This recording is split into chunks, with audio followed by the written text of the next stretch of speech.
J'ai été kidnappé et amené dans le monde des eaux. Otep la famille, j'espère que vous allez bien. Aujourd'hui, je viens avec une petite histoire qui m'a été envoyée par un abonné.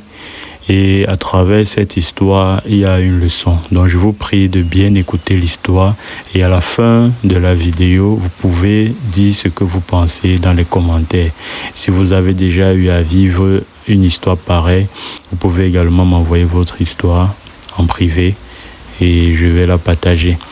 L'abonné a exigé que je publie sa publication, mais je préfère la lire, ok, parce qu'elle est très longue, ok. Donc je préfère lire et ensemble nous allons dire ce que nous avons retenu de cette histoire.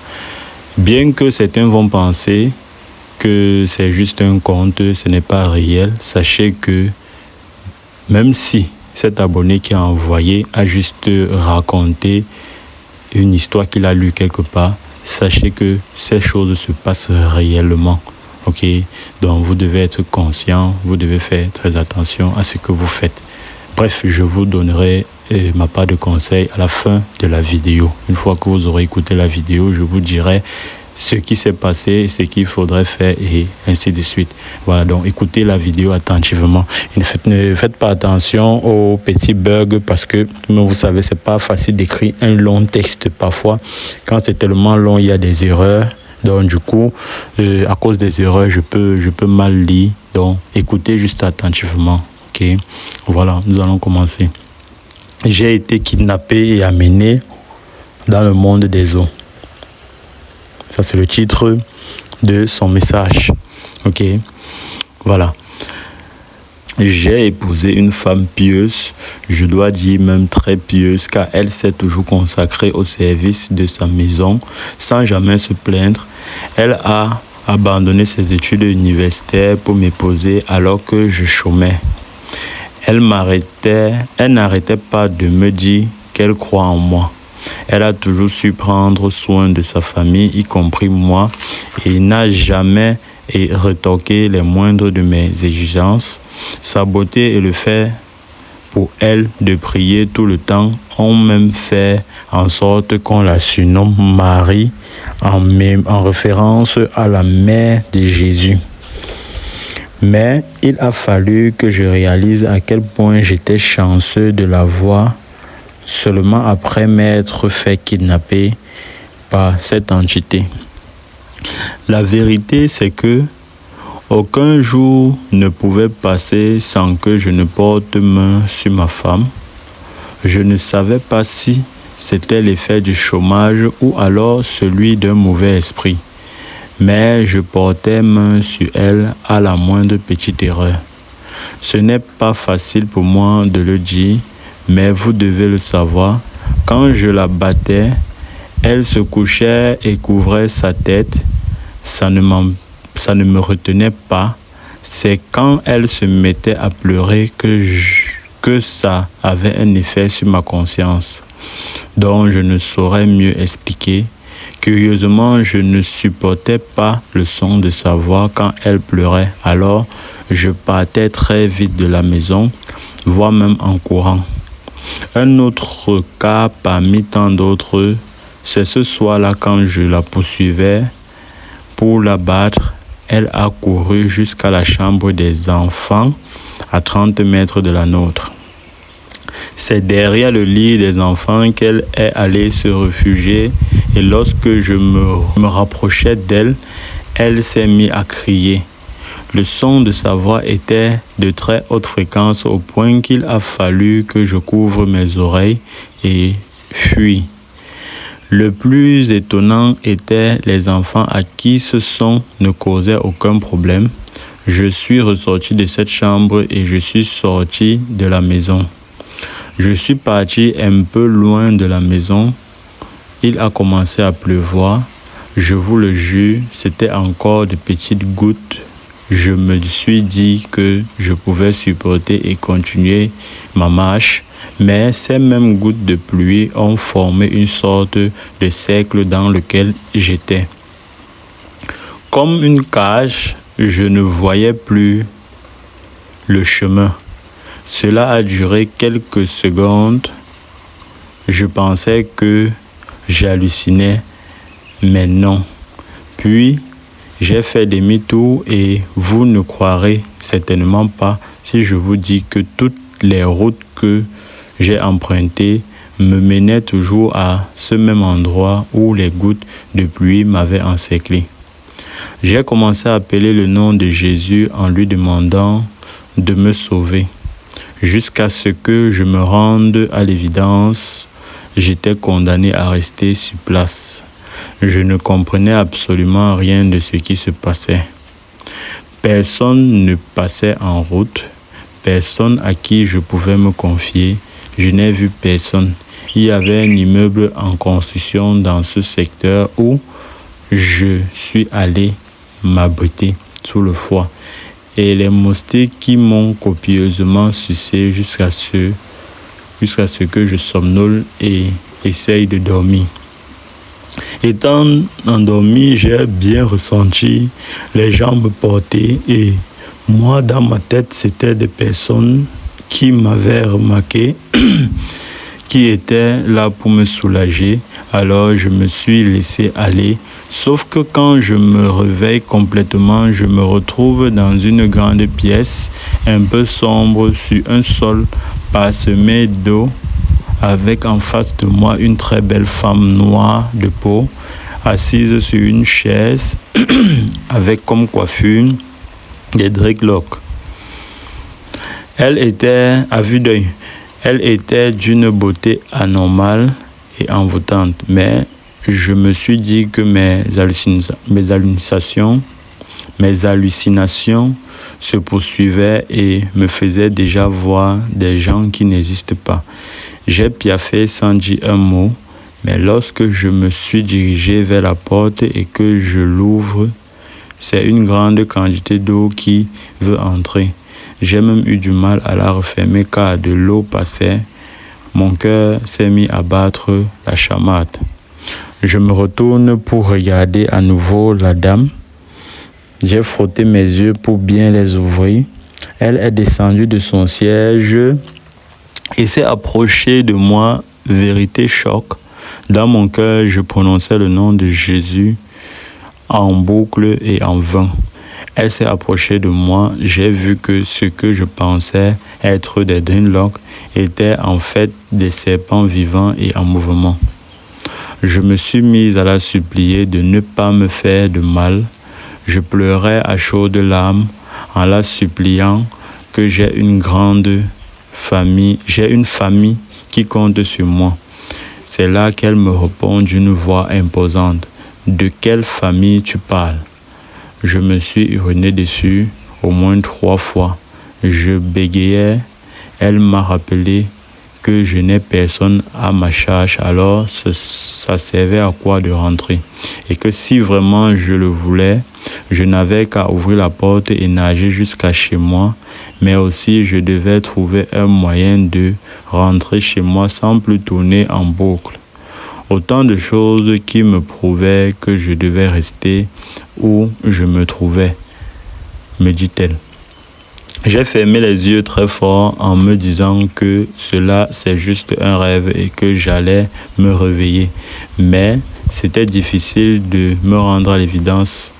J'ai supplié qu'elle me dise au moins ce que j'avais fait pour être là. Elle a enlevé ses vêtements et m'a demandé de la suivre. Je l'ai fait. Elle a poussé une porte qui se confond au mur. Nous sommes entrés dans une autre pièce et m'a demandé de me déshabiller. J'ai exécuté en coulant les larmes. Alors, le deal, c'était de signer une sorte de pacte, comme quoi, le jour où les cris de Assa devaient encore arriver chez elle, j'allais revenir dans cet endroit sombre, humide, glacial et y demeurer jusqu'à ce qu'elle balance mon corps au monstre marin. Je me suis mise à genoux avant de lui demander que Assa, c'est encore qui? Elle m'a fixé profondément dans les yeux jusqu'à ce que je réalise qu'il s'agissait de ma femme dont elle parlait. Je ne savais pas que Assa était le nom africain de ma femme et il se peut que tous les Africains en ont. Alors, Toutes les fois où ma femme a pleuré et que je ne supportais pas, n'étaient pas anodines. J'ai couché avec cet esprit de l'eau et j'ai éjaculé en elle. Je n'arrêtais pas de garder un œil sur ces serpents car je pensais qu'ils allaient me mordre à tout moment. Après avoir éjaculé en elle, elle a retenu ma tête sur sa poitrine et ma verge en elle jusqu'à ce que je m'endorme. Je me suis réveillé dans ma cour. Il était 5 heures du matin. C'est ma femme qui est venue me secouer avec notre première fille. J'étais faible de mouvement. Quand elle a voulu crier de peur, j'ai dit « Assa, pardon, ne fais pas ça. Pardon, ne crie pas. » Je me suis mise à la supplier en lui demandant pardon pour la maltraitance. Elle était très étonnée et pensait que je délirais. Elles m'ont aidé à me soulever et m'ont amené dans la maison. Elle m'a demandé si j'avais bu et pourquoi je l'appelais par le nom Assa. Je lui ai raconté ce qui s'était passé. Elle-même semblait très étonnée. Elle m'a dit que Assa, c'est pas son prénom, mais qu'elle me croyait. Juste, je ne dois pas me fier à ce que j'ai vu car seul Dieu et Jésus-Christ sont réels. Elle m'a dit n'avoir jamais signé de pacte avec personne, ni même avec une femme de l'eau. Elle dit que Jésus-Christ est la seule personne qu'elle prie et que je devais commencer à faire pareil. Sauf que je n'arrive plus à y croire, ou du moins je suis confus. Qui était donc cette femme qui m'avait retenu dans l'eau et avec qui j'ai eu des rapports? Comment me suis-je retrouvé dans ma cour? Est-ce que Dieu et Jésus-Christ sont à part? Depuis déjà 12 ans que ces questions restent en suspension dans ma tête. J'ai arrêté de raconter car on se moque de moi et pense que je délie.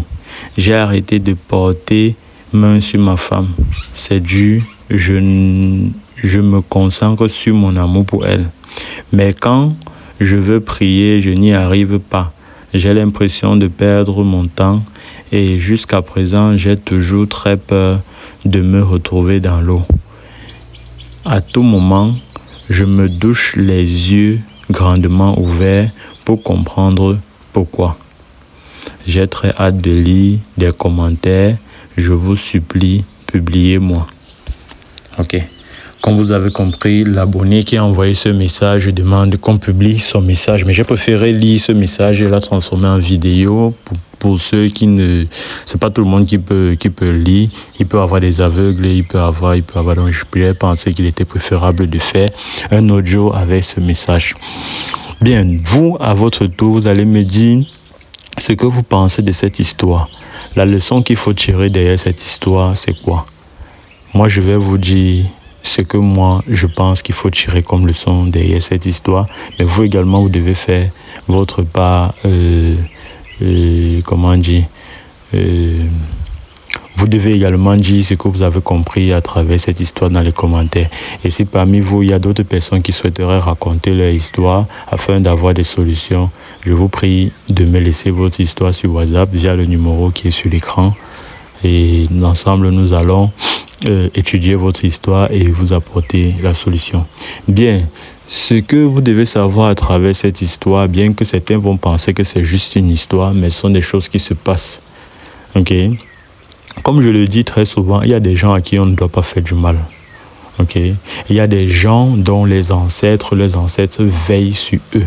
Ce sont des gens qu'on ne doit même pas griffer d'un doigt. Ok? Certains vont penser dans cette histoire que l'entité de l'eau est maléfique. Vous devez savoir que nous sommes, je dis très souvent, nous sommes entourés de 4 éléments, la terre, l'air, l'eau et le feu. Et dans ces 4 éléments, il y a des génies. Okay? Dans l'air, il y a des génies du bien et les génies du mal. Sur la terre, il y a les génies du bien et les génies du mal. Dans l'eau, il y a les génies du bien et les génies du mal. Okay? Certainement, cette jeune femme Ses ancêtres avant peut-être priaient les esprits de l'eau. Ok, et elle est sous la protection des esprits de l'eau. Alors, à chaque fois qu'elle pleurait, c'était comme une prière, un cri d'alerte, de secours, sans le savoir. Elle a même un nom dans le monde spirituel qui est Assa, dont elle ignore. Elle fait ses prières en Jésus, elle fait ses prières à Dieu, mais en réalité, ce qu'elle devrait prier, si elle m'écoute même, si elle écoute cette vidéo, elle devrait arrêter de prier Jésus, mais se retourner vers ses ancêtres. Vous voyez que ce n'est pas Jésus qui est venu à son secours. Ok? Ce n'est pas Jésus qui est venu à son secours. Je dis chaque fois ici, là, quand vous priez, vous partez à l'église, vous priez Jésus, vous tournez en rond, rien ne change. Ceux qui ont fait l'expérience vont le savoir. Rien ne doit changer quand vous priez Jésus. Mais le simple fait qu'elle a pleuré, ses ancêtres ont entendu sa prière. Ils ont entendu ses pleurs qu'elle faisait chaque fois. Donc, dans cette histoire, elle devrait comprendre qu'elle doit se retourner vers ses ancêtres et désormais, elle sera plus protégée et elle aura tout ce qu'elle veut. Elle a pleuré et les génies, c'est-à-dire les dieux de ses ancêtres, l'ont écoutée et ont choisi de donner un avertissement à son bourreau, qui n'est rien d'autre que son mari. Parce que ce qui a été fait, c'est un avertissement et un engagement. Le fait que son mari ait couché avec cette entité, c'est un engagement qu'il a pris de ne plus jamais faire souffrir sa femme. Et vous comprenez bien dans son histoire, depuis ce jour, il n'a plus jamais levé la main sur sa femme et il n'a plus jamais eu ce problème. Tout ce qu'il aimerait savoir, c'est savoir ce qui s'est réellement passé. Alors mon cher frère, si je m'écoute, sache que les ancêtres, tu n'as pas signé un pacte avec le démon, tu as juste signé un engagement de ne plus mettre main sur ton épouse. Tu n'as pas signé un pacte, donc ne t'inquiète pas. Je sais que là où tu es, tu trembles, tu as peur d'avoir signé un pacte, tu n'as pas signé un pacte, c'était juste un engagement. Ok, ça pouvait être sous une autre forme. Et vous devez savoir que les génies se présentent comme ils veulent que vous les voyez. Ça pouvait être un enfant que vous rencontrez. Comme vous avez rencontré une femme avec les serpents, ça pouvait être un enfant que vous rencontrez, ça pouvait être un grand-père que vous rencontrez. Mais le génie a souhaité que vous le rencontrez sur cette forme-là, peut-être parce qu'ils ont jugé que sur cette forme-là, vous devez avoir plus peur et ne plus jamais commettre ce genre de bêtises. Ok. Donc, à travers cette vidéo, la leçon que vous devez tirer, c'est qu'on ne fait pas du mal à n'importe qui. Vous ne devez même pas faire du mal à votre prochain. Ok. Parce que même si vous avez eu l'habitude de faire du mal aux gens sans vous inquiéter, sachez qu'il y a des gens que même si vous insultez seulement, vous récoltez. C'est-à-dire même si vous dites seulement mouf à une personne, devant là, vous allez récolter ce mouf que vous avez prononcé. Il y a des gens avec qui on ne blague pas. Il y a des gens qui sont issus des familles spirituellement élevées. Ok. Donc vous devez faire très attention. Bien, je vais m'arrêter là pour le moment. S'il y a des questions à poser, vous pouvez les poser dans les commentaires ou alors me poser sur WhatsApp. Ok. Mais je pense que vous avez très bien compris ce qu'il fallait tirer comme leçon à travers cette vidéo.